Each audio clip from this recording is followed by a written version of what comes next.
Hello everyone and welcome to our 27th webinar for the Dorset MCA team.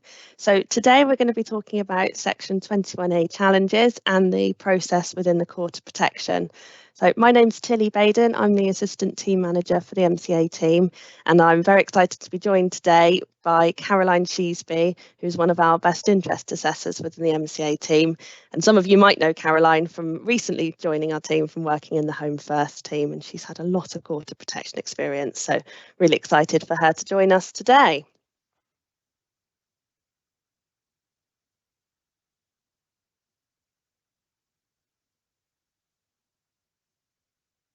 So just a little bit of housekeeping then. Please get involved, use the questions bar if you've got any questions. If you've got any case specific queries though, please feel free to contact our team on the usual routes, either phone or email after this webinar is over. And we will try and respond to any questions as we go. This is being recorded, so it will be available for you to view back. At the end, we'll share the link for the evaluation and for you to get your certificate for attending. Please do let us know if there's any topics you'd like us to cover. We really value your feedback, and your suggestions help us shape what we're going to talk about in the future. And if you're having any problems with the slides or sound, we recommend that you sign out and sign back in again. But if that doesn't resolve the issues, then either contact the IT team, or we've got people in the MCA team, our admin team, that can help you. So drop us an email or give us a call. So, as I said, today we're going to be looking at Section 21A challenges, and we're going to start off by looking at the why. Why are they there, and what is the purpose of them? Then we'll go through a little bit about the actual process of them, so what they are, how they're raised, when they need to be raised, and who raises them. Then we'll go through some case studies as well about cases that have gone through the Court of Protection process, and share some top tips with you.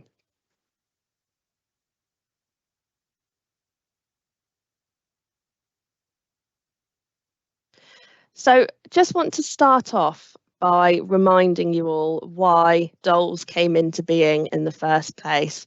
So we're just going to share a 4-minute video with you that outlines the Bournemouth case.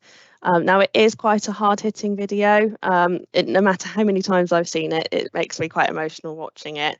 But I think it just really hits home about how important DOLS are and people's fundamental right to challenge when they are deprived of their liberty. So I will hope that the video works and you can hear.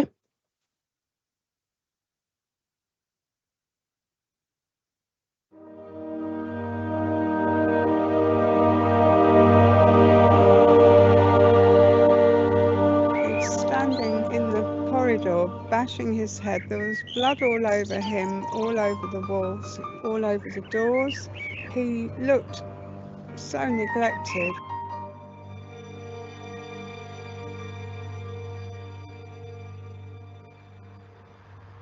His mother used to play the piano very well, and she used to use that to calm him down when he was a child, and I think he probably remembers. He never forgets anything. Since he's been living with us, he's actually grown 2.5 inches because he holds his head up now instead of walking around with it bowed. He likes to have a little bedtime routine where he jumps about on the bed and laughs. And then we usually put his star projector on and he watches the stars until he goes to sleep.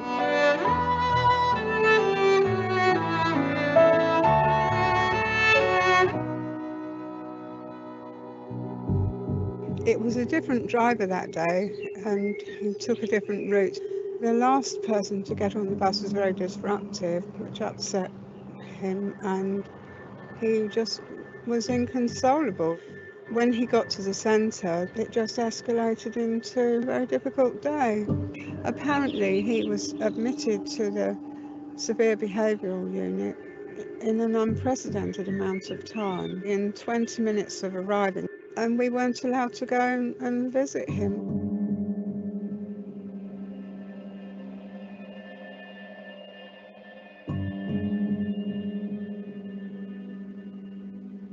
The doctor says, oh, it's a clinical decision to keep Not what the clinical decision is, just that it is one. There's very little way back from that. There's no challenge for it, and the person's not able to say where they want to be.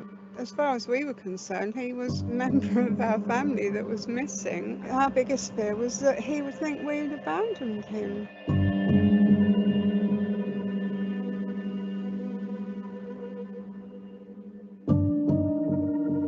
Nothing could have prepared us for that visit at all.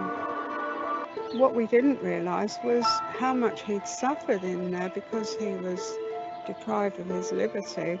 We're told that it was a form of restraint that they used to use there, would be to stand on their feet and hold their arms by their side. And his toenails were black, and he actually lost his toenails when he came out because we believe that was caused by people standing on his feet. I mean, it may have been before the Human Rights Act, but I mean, it's still basic rights you're entitled to. If you're not prepared to respect those, then they must be challenged. I mean, you can't just take people away because you feel like it. We took it to the European Court of Human Rights at the end of 1998, and in 2004 they made their judgment, and to find out that we'd actually been successful and won our challenge, and that the government were going to have to be forced to change the law was a really good thing.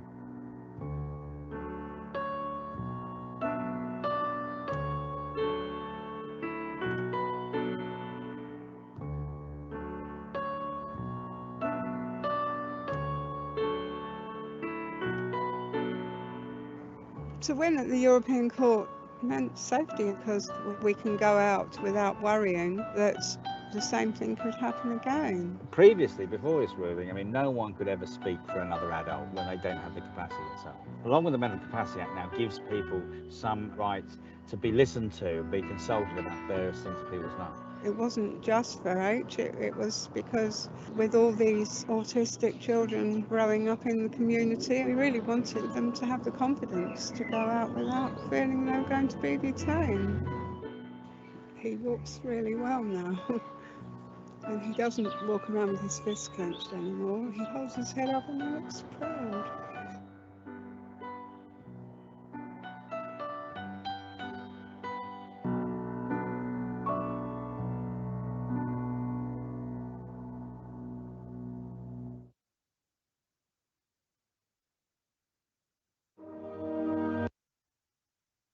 Now, I don't know about you, but that video always gets me really quite emotional. And it wasn't that long ago that this case happened. But it was a landmark case, the HL case that went to the European Court of Human Rights, because it forced the government, as they said, to change the law. And that's how doles came into being. And the right to liberty, let's just take it back to the fundamental human rights. So the Human Rights Act in 1998 is the latest in a long line of legislative changes that have come over from the centuries. So the right to liberty dates back to at least the Magna Carta in 1215. And then we've had the European Court of Human Rights and the European Convention on Human Rights, had the United Nations as well. So the right to liberty in this Article 5, it states that everyone who is deprived of their liberty by arrest or detention shall be entitled to take proceedings by which the lawfulness of his detention shall be decided speedily by a court and his release ordered if the detention is not lawful. So whether you've been detained because you've committed a crime, you've entered the country unlawfully, or because you've got a mental disorder that requires care and treatment within a locked setting, you have that right to have that lawfulness tested. And the initial test, I suppose, is the deprivation of liberty safeguards themselves. So that's when a best interest assessor and mental health assessor go out and they complete 6 qualifying assessments. So they assess the person's capacity, whether the person has capacity to consent to those care arrangements. They assess the person's mental health to determine whether the person has a mental disorder. There's a no refusals assessment where we check to see that the deprivation of liberty isn't in opposition to any previous advanced decisions made by that person, or whether there's a conflict between a deputy or lasting power of attorney for health and welfare. Then we've got an eligibility assessment as well to check that the person shouldn't be detained under the Mental Health Act. We've got a best interest requirement as well, so that's the bulk of the DOLS assessment, and that's where it looks at whether the restrictions and the deprivations of liberty are necessary and proportionate and are in the person's best interest. And then we also have an age assessment, because just to remind you that DOLS, the deprivation of liberty safeguards, is only available to those people who are aged 18 or over. If you're not in that cohort of people, so for our 16 and 17-year-olds, or for people that are in settings other than care homes or hospitals, then that deprivation of liberty needs to be approved by a court of protection. So there is another mechanism as well for someone to challenge a deprivation of liberty that's not been authorised, and that's known as the Habeas Corpus Act, which literally translates to that show me the body, and that's when someone hasn't got a court mechanism in place, and it's quite a complicated process, but there is that legal mechanism in place that allows people to have their day in court. But we want to avoid that where all possible, because that would mean that we're not fulfilling our statutory duties, we're not meeting the requirements that we have placed on us as a local authority under DOLS, and that risks fines, reputational damage, as well as the impact on the person.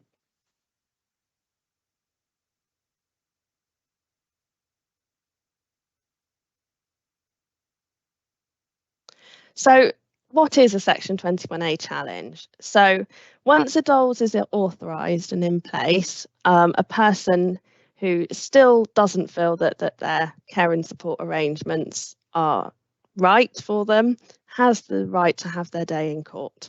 And that's a fundamental human right that we all hold really dear as health and care professionals.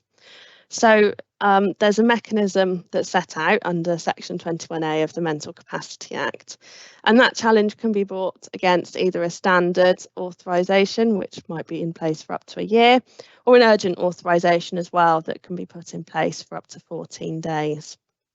So subsection 2 states that once a standard authorisation has been given, a challenge may be brought to the court to determine whether any of the following matters. And the first one is whether the relevant person meets one or more of the qualifying requirements. So that can be a challenge around one of the 6 assessments that the best interest assessor and mental health assessor completes. And the most common challenges that we get are around the mental capacity requirement. So that might be that people disagree that the person lacks capacity to consent to those arrangements. Or also, probably the most common one is a challenge to the best interest decision and the best interest assessment, and feels that there may be another less restrictive alternative for the person, or that some of the restrictions aren't necessary and proportionate to the risk. But there can also be a challenge raised to the period during which the standard authorisation is to be in force, the purpose for which it's given, or whether the conditions that are subject to the standard authorisation, whether they're the right ones in place for that person. So subsection 3 is around the powers, I suppose, that the Court of Protection have. So the court can either vary or terminate the standard authorisation themselves, or they can direct the supervisory body, so that's the local authority, to vary or terminate the standard authorisation.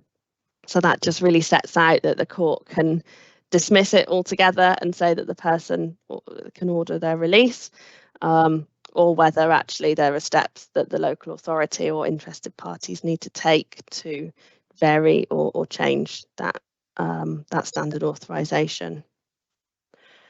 And the subsection 6 states that when a court makes an order under Part 3 or Part 5, the court can make an order about the person's liability for any act done in connection with the standard or urgent authorisation before its variation or termination. So that does give the court quite a lot of powers to intervene when there are things that could be done differently for that person.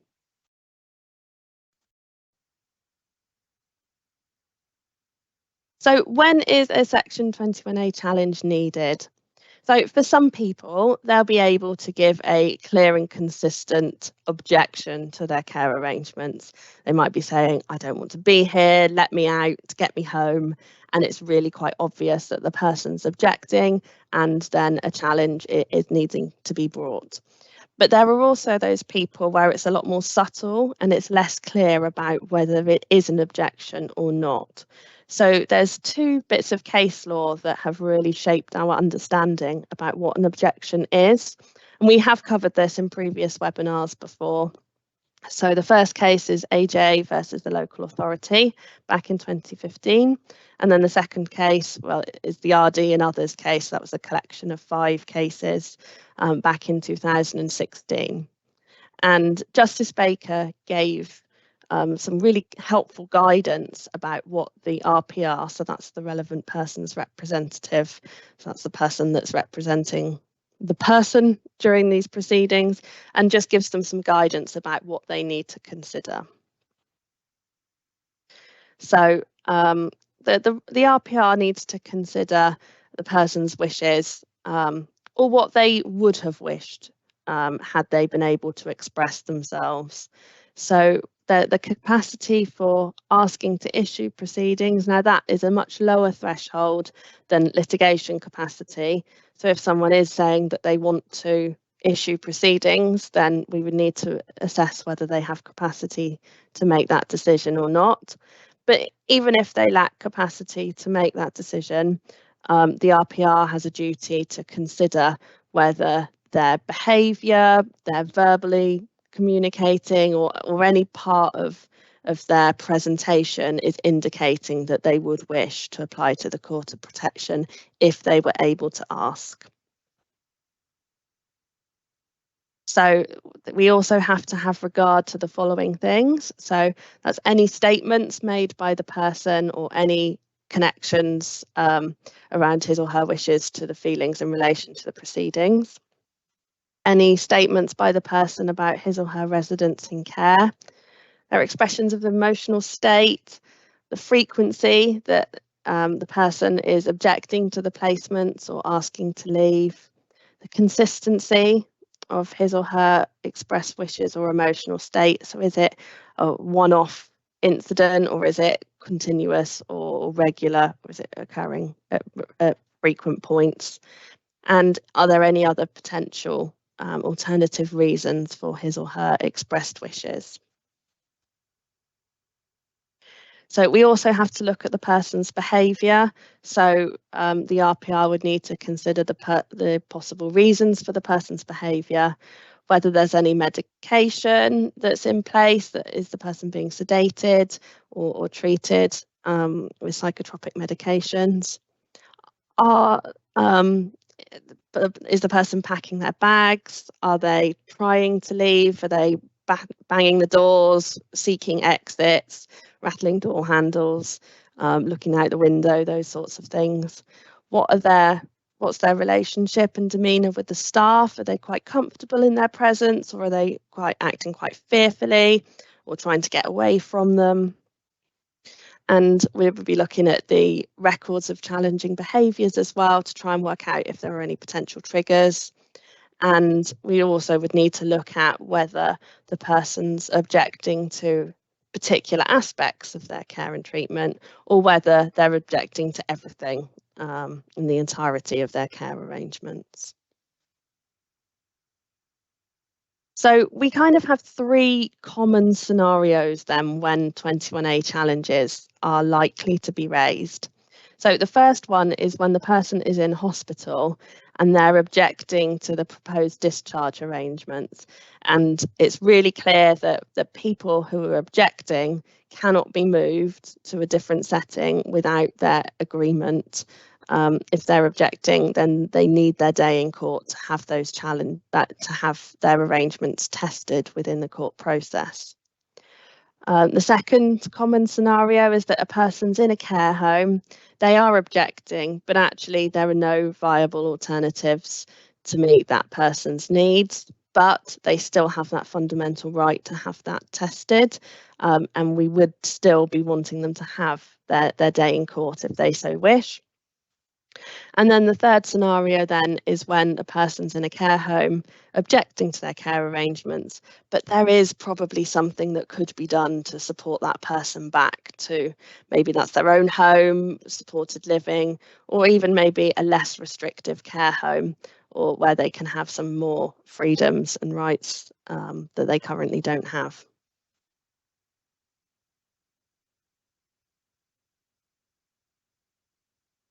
So who raises the Section 21A challenge? So this is the responsibility of the RPR, the relevant person's representative. And this person is identified during the BIA's, the best interest assessor's part of the DOLS assessment. So the BIA will need to name someone, whether that's a family member, a friend that's able to meet the person keeping contact with them regularly and meets the eligibility requirements, or if there isn't anyone suitable, then we would have to put down for the person to have a paid representative, which is usually an IMCA, an extension of the IMCA role. So if a family member or friend is appointed as the person's RPR, then we can also instruct what's called a 39D IMCA, which that person would then go along, meet with the person and just test out whether they feel that the person is objecting. And if they are, they can support the family member to raise the Section 21A challenge, because obviously it is quite a complicated process and daunting for families. So they can be there to support with the actual process part. What's really important and really positive is that people get non-means tested legal aid for Section 21A challenges. So that means that no matter what income or assets that person has, because it's a test against it protects their fundamental human rights, they do get non-means tested legal aid for that. So we can instruct solicitors and it raises no charge to the person. And in some exceptional circumstances as well, the local authority can raise a Section 21A challenge against itself. And that's when the RPR has failed to do so in a timely way, and we know that the person is objecting. We do have that mechanism. So how is it raised then? So the RPR would need to contact and instruct a solicitor, and the Law Society has got a really helpful list about all the solicitors that can be contacted and that have experience in these matters. So that solicitor then would raise the paperwork, and we would need to agree a litigation friend for that person as well. So usually this is the RPR, but in some exceptional cases it can be the official solicitor as well. So that solicitor then will file all the papers with the Court of Protection, and including what's called a statement of facts and grounds, and that's where they just set out to the court the person's circumstances and their background and the initial thoughts about what parts they want to challenge. So once those papers have been filed, that solicitor will then contact the Dorset Council legal team and the MCA team with the court paperwork, and that's when processes start. So once we've got the paperwork, there will be an initial legal meeting. So this is when a solicitor from the DC legal team will be allocated. They contact us in the MCA team and they request copies of all the DOLS paperwork, and then they find out who the allocated social worker is.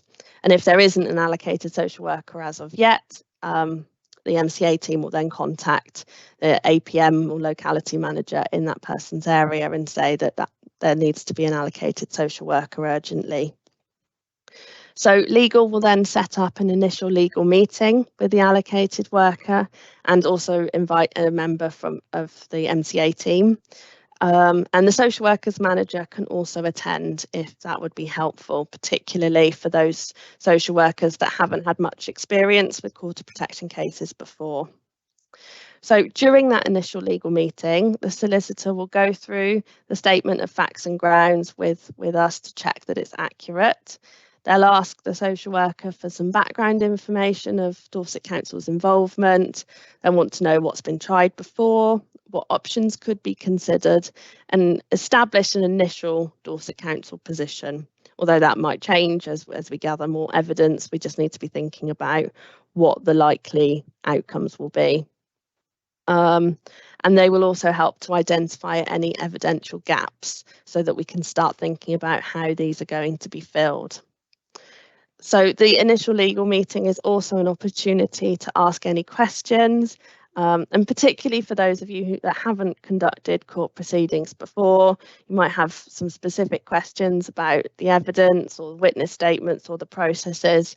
So that's really a first opportunity to get some of those questions answered.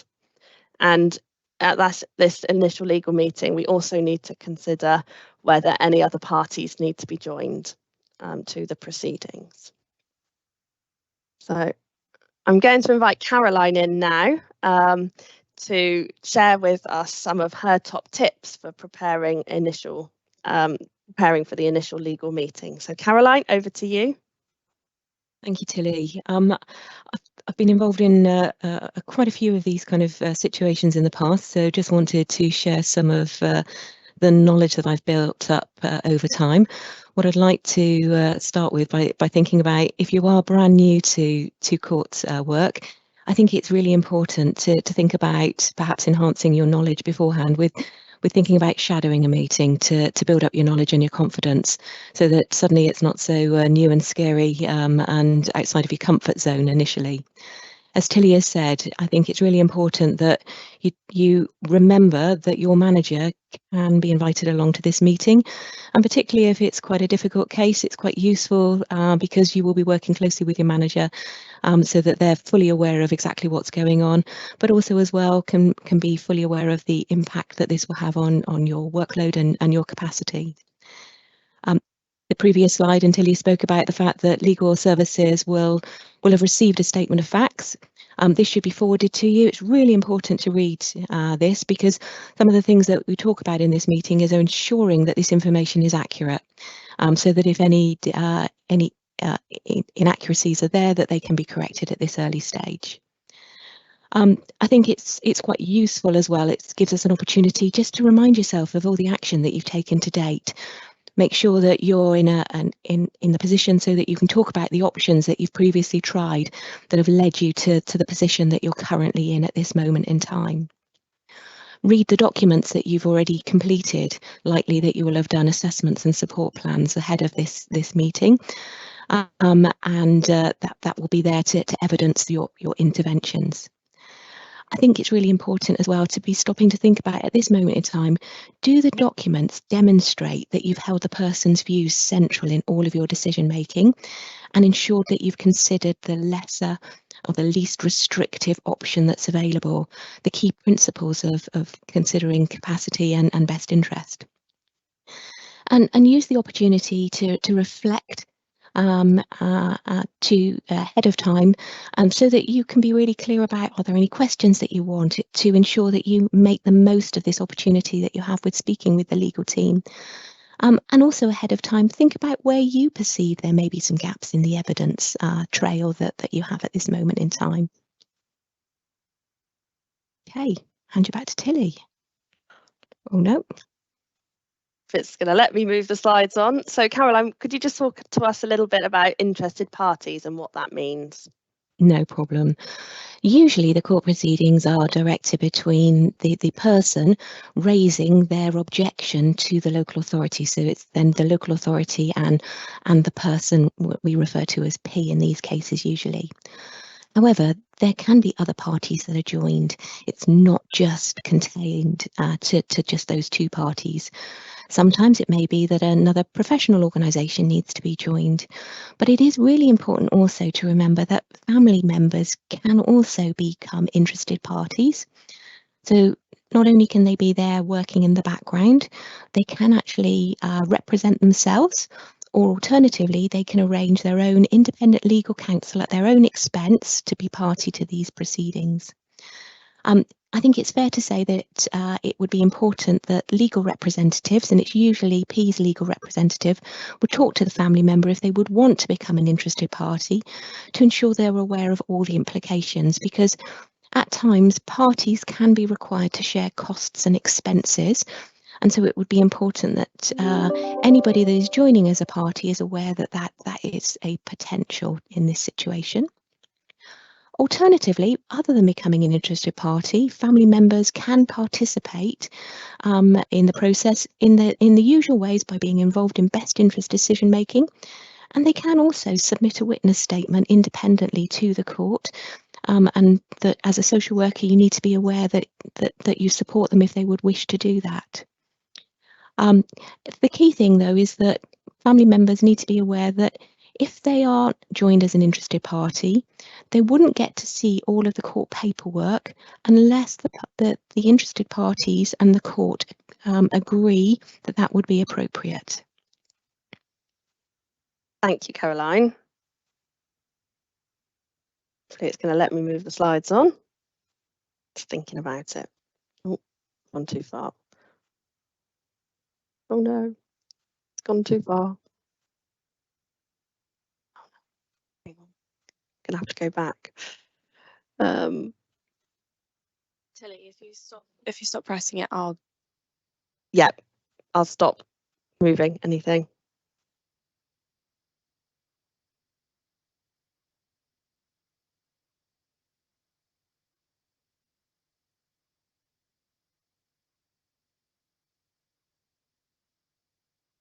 Sorry, we've gone far too far. You've just got a sneak preview of our presentation.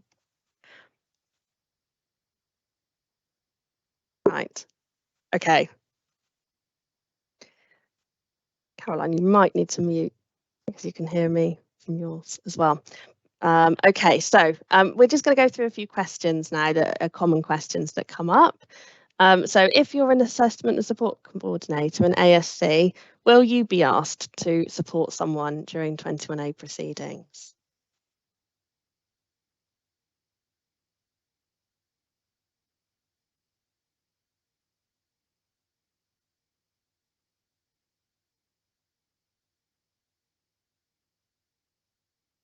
Oh, sorry, Rhiannon, it's right, I think it's working now. So Caroline, would you like to answer? Absolutely. I think it's really important from an assessment support coordinator role that you're aware that court proceedings must be overseen by a qualified social worker. In saying that, though, it doesn't mean that you can't be involved, and you can certainly, if you are very involved and you've built up good working relationships, can continue to co-work a case and participate in the preparation of some of the paperwork. But it is important to be aware that a witness statement, the document that is submitted to the court, must be signed off and be submitted under the social worker's name, and that's a social worker registered with Social Work England. Thank you.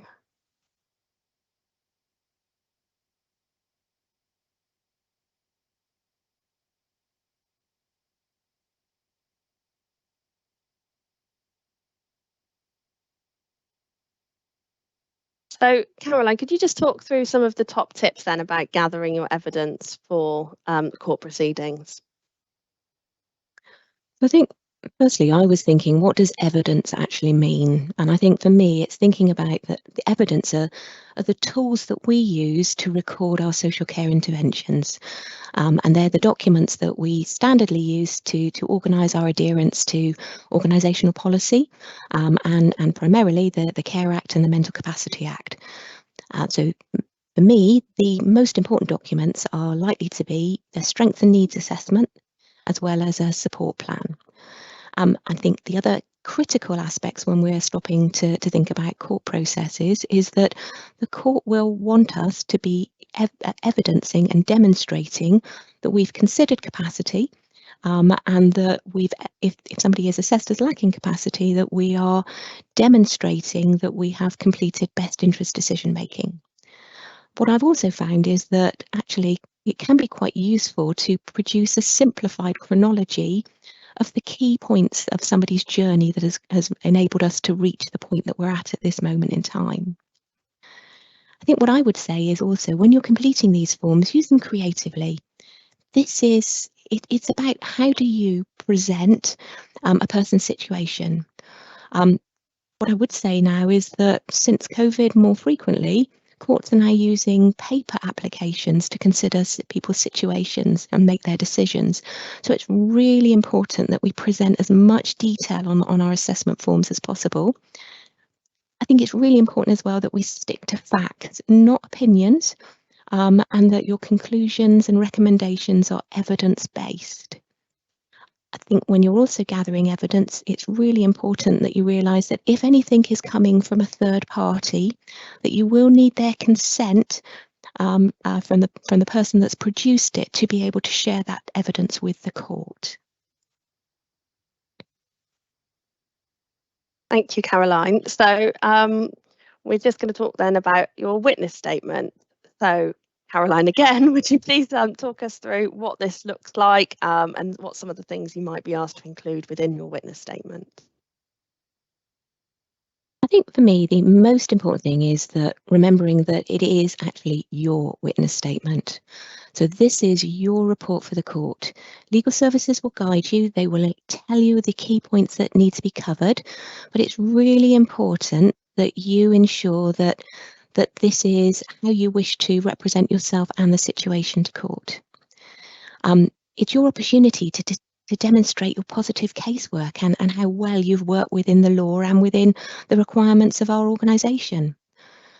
I think the other side we say is be factual. This is really important. So stick to evidence, stick to the facts, and focus primarily on the information that is requested by the court. They will be wanting information to help them with making their decision.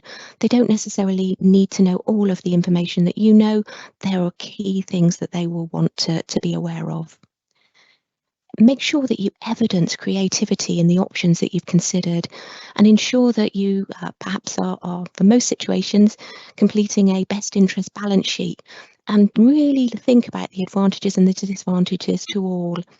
And make sure that you are cross-referencing that additional information as an exhibit when you are writing a witness statement. Don't forget that your witness statement also needs to include your perception of the other party's views in the decision making. So that's likely to be family or friends, but also as well your perception of what P is thinking about in this situation. And quite important, or I would say the most important bit right at the end, is don't forget to ensure that your recommendation for what you think is needed to be the outcome of the situation is clearly documented at the end of your journey. Thank you. So roughly then, this is a hard question to answer, but roughly how long would you say it would take to write a first witness statement?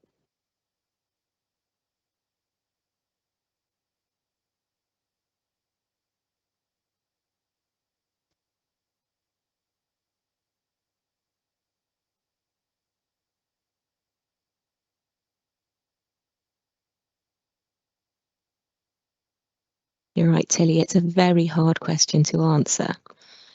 And I think the critical thing I would say is, if you're new to writing a witness statement, be aware that it will take time. And as you are unfamiliar with the layout and the content that's required, it will take quite a long time. So it's hard to give a definitive answer, but I would say that in principle, I would usually block a day out. And I say block a day out because it's actually quite useful to be able to have a period of time where you can consolidate and just focus on one particular job. I think the other side I think is make sure you don't leave it to the last minute, because when you prepare a witness statement, you will need to consult with others. So you will need to consult with the legal team. They will need to be clear that your statement is including all the key aspects that from their perspective it needs to cover, as well as the remembering that it's important that you're also putting in the key things that you perceive to be pertinent to the case. And in a lot of cases, it's likely that your manager will need to read it and to sign it off as well.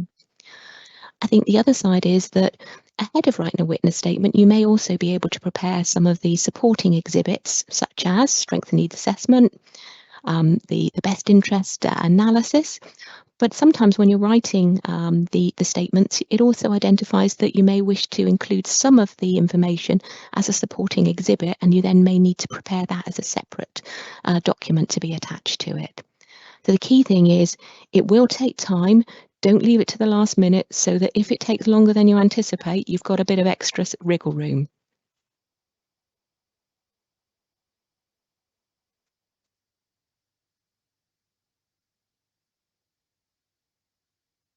So the roundtable meeting then. So the purpose then of a roundtable meeting, and this is sometimes shortened to RTM, because we love an acronym, of course, is to narrow down the issues, and we need to see whether both parties can reach an agreement without the need for a court hearing. So we try and put all of our energies into these roundtable meetings to try and resolve these issues, because the last thing that we want to do really is have a contested hearing. Sometimes it's needed, but if we can resolve those issues outside of the court, it just makes more sense. So the roundtable meeting then, now this is usually chaired by the social workers manager, but it needs to be chaired at least by someone that's independent of the case, because the social worker themselves, you'll be giving evidence and you'll be talking through your decision-making process. So it's really important that there's an independent person to chair and manage the meeting.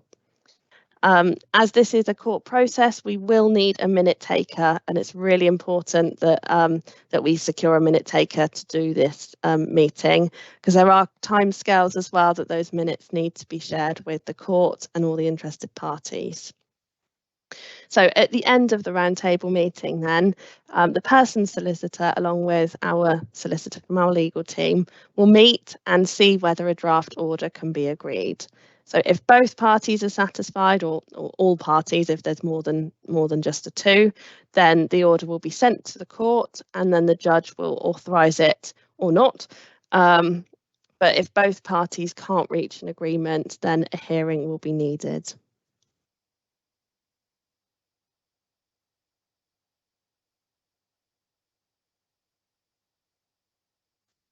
So if you've been asked then to attend a case management court hearing via telephone, Caroline, what could you expect to happen during that process?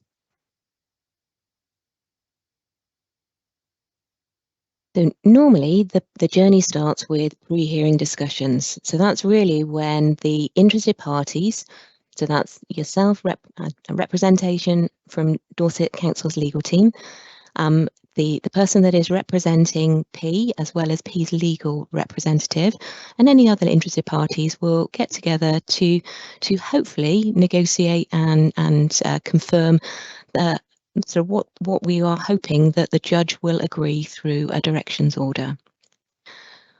When we actually are entering into the hearing process, Dorset Council's legal team lead the communication with the judge. But I think it's really important to be prepared that sometimes the judge may direct a question to you as a worker, and they may require you to make a direct response. I think the key thing to remember there is stick to fact when you're making your response and just answer the question that's asked.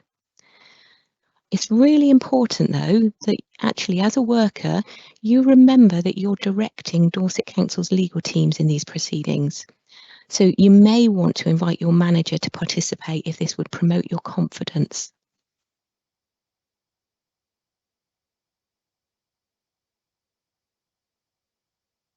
So contested hearings then, that can be quite a nerve-wracking experience for people.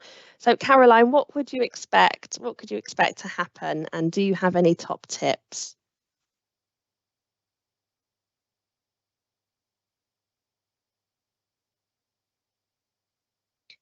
I think it's fair to say that yes, contested hearings can occur, but actually the process that we go through tries to minimise these. And I think in all of the nearly 25 years of me being a qualified social worker, I've actually only gone through a contested hearing on only one occasion. But it is nerve-wracking in that instance. If it is a in-person situation, you're likely to need to go to require to sit in a witness box. And I know that on the scenario that I did, the witness box was right at the front, in front of all the legal parties, and before the judge. In that instance, I was asked to make an oath or an affirmation, and you're given a choice with regards to which you do. And that's to ensure that you are giving evidence that is true and appropriate. The best advice I was ever given is, in response to a question, don't just jump in and answer it. Just take a deep breath, think about what you've been asked, take a pause. And then when you are responding, really just stick to the question asked and respond with facts and evidence. And the best thing to think about is shorten your answer and make it as closed as it possibly can be, but giving an answer to the question that is actually asked.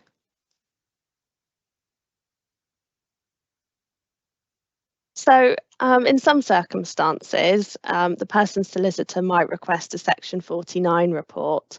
Caroline, what is this, and would the social worker need to do anything?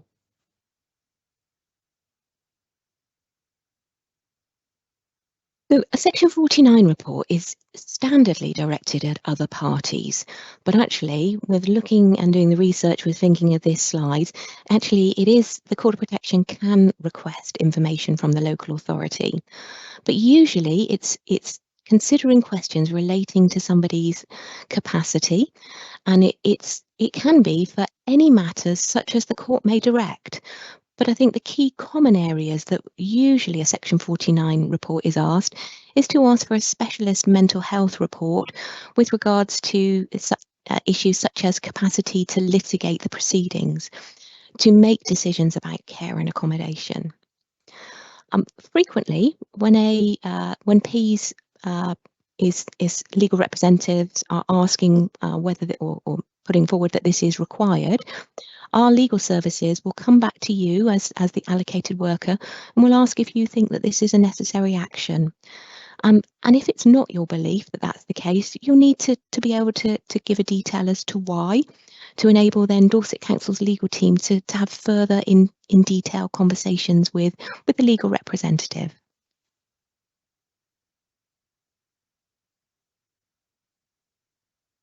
So this is another quite tricky question to answer. How many witness statements and roundtable meetings will there be during proceedings? And how long do proceedings typically go on for?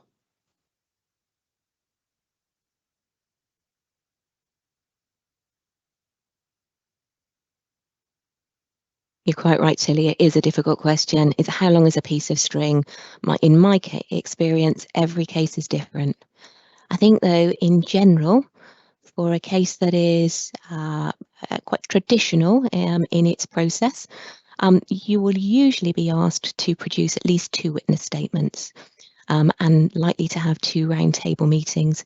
And that's usually 1 witness statement and 1 roundtable meeting ahead of perhaps an initial move or discharge from hospital, or review of the situation as is if it's somebody within a care home at this moment in time. And then once the directions order is then agreed following that, you're usually asked to undertake another witness statement and a roundtable meeting as a form of a review in reality. However, it's fair to say sometimes care arrangements can't be sourced, or a person continues to remain unsettled, and in those situations proceedings will likely continue for as long as needed.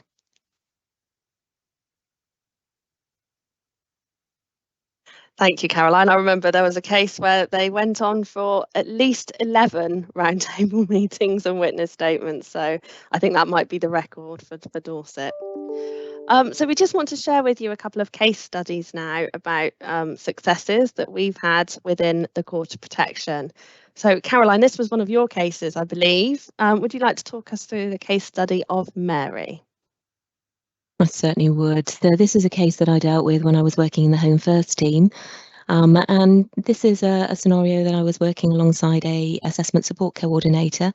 And ahead of Mary going into hospital, we'd had a multi-agency meeting, and we're agreeing that the previous care arrangements weren't working well, and we're just in the process of trying to coordinate additional supports when Mary was admitted to hospital. Whilst she was there, she continued to present with needs at that higher level. And so we were then looking to coordinate her discharge with a higher level of care. But sadly, at that time, we just couldn't source the support that was available to enable her to return home safely. Now, Mary was subject to deprivation of liberty safeguards while she was in hospital. But at this time, we talked to her about the difficulties in finding the care to enable her to return home. But that was our plan for her to continue to try to get her home. But in that instance, we proposed that perhaps she might move somewhere where she might be a little bit more comfortable, have a bit more privacy and quality of life, and suggested that she move to an interim placement. And at this point, she agreed. Oh, could we go back once, please?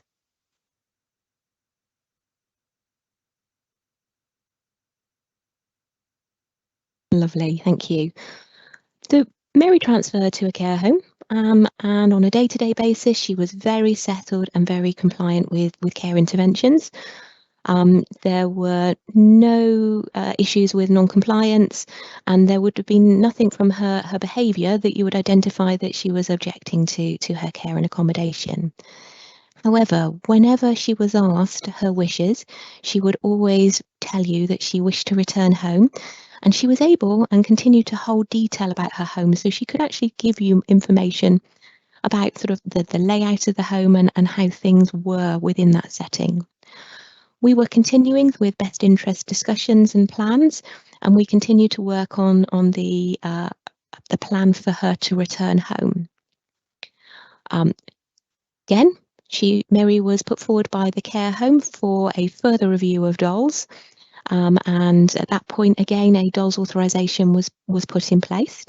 She was appointed a paid representative, and Mary's RPR raised an objection to the Court of Protection, despite the fact that we were all working on the assumption of trying to get her home, rather because it was taking so long for us to find the care to be able to get her home in a timely manner. And as a result, the placement was continuing, and so the RPR raised Mary's objection to that. So, bear with me. So we then were thinking then about how creatively could we think about changing the care plan to try to think of different ways to think about finding the care and sourcing for her, Mary to go back home. We thought about positive risk taking. So this involved thinking about managing, in this particular case, risk of falls. So we had coordinated and thought about Mary living downstairs, but to further protect and support her risk of harm, we actually made a recommendation that her beautiful spiral staircase should be blocked to avoid her going up, because part of Mary's life at home was very much about her bedroom being upstairs and her intention and her belief that she could manage the stairs when she got home. Mary wasn't very keen on the erection of our partition. I wouldn't say she definitely said no, but it wasn't her first choice. And so we presented this risk perception or management option to the court, and the process enabled the judge to allow and authorise this through a directions order. And overnight, we made the decision that actually Mary's needs could be managed through continence pads and an appropriate mattress. So eventually, we were able to set up a micro living environment with partitioning to block the door. And we were able to finally source a care provider to provide 4 care visits a day. And it's fair to say that it did take rather a long time, but after about a year, we were able to manage to get Mary to return home. And I think the most important thing was that she was able to comment as she was being supported by the ambulance crew to come into her garden to access her front door, that she was able to recognise her home. And once inside, she was giving us really positive comments about recognising all of her possessions, and she was certainly very aware that she was back home to promote her quality of life. Thank you, Caroline. So I just wanted to share another case study with you, of a case that I was involved in. So this is about a lady called Betty, and obviously Mary and Betty are not their real names. So Betty was a woman who was living with dementia, and she was dependent on opioid medication. Betty was from the travelling community, and she was a real force of nature. She was a strong matriarchal figure within her family. She was also a heavy smoker, and she was living in a bungalow that was in a really poor state of disrepair. We'd had multiple care packages that had been in place, but these had all failed because actually it was a really smoky environment for carers to go in and work in, and actually for health and safety reasons, a lot of the care packages broke down.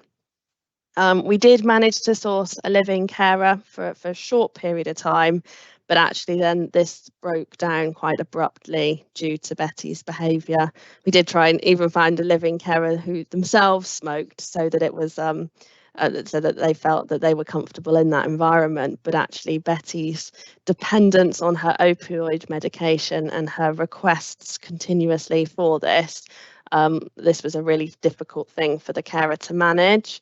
Her family stepped in for a few days, but actually they found that Betty's needs were too complex to manage. So we had to find an emergency care home placement for her, which she agreed to go to. She went willingly, but actually as soon as she got there, she started to object. So a dole's authorisation was put in place, and she was allocated a paid rep, who then raised her objection with the Court of Protection. No, I've gone too far again. I'm not having very good luck today with the slides, moving them on. So Betty, social worker, then reviewed her care and accommodation needs, and we gave a lot of consideration as to whether a return home would be feasible. But considering that the care packages had previously tried and failed, an OT was allocated and they did an environmental visit, but actually Betty's property was no longer safe for her. It would have needed a property clearance, some major adaptations and a deep clean. But also because Betty had unfortunately got herself a little bit of a reputation with some of the care agencies involved, we just couldn't find any carers that were able or willing to support her. So through the court process, alternative options were explored, but they had to be ruled out, and it was concluded that Betty's needs could only be met within a dementia specialist care home. Throughout the process, Betty did say that she wanted to go home, and she had strong beliefs that her family should be supporting her to do this.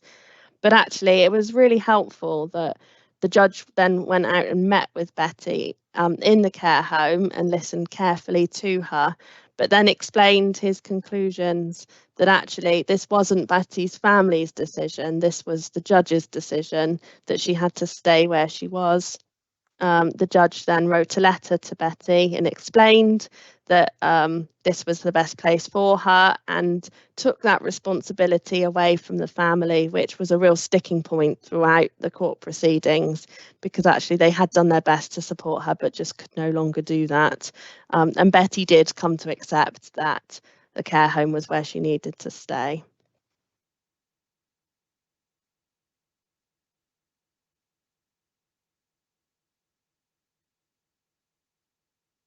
So can Section 21A challenges be avoided?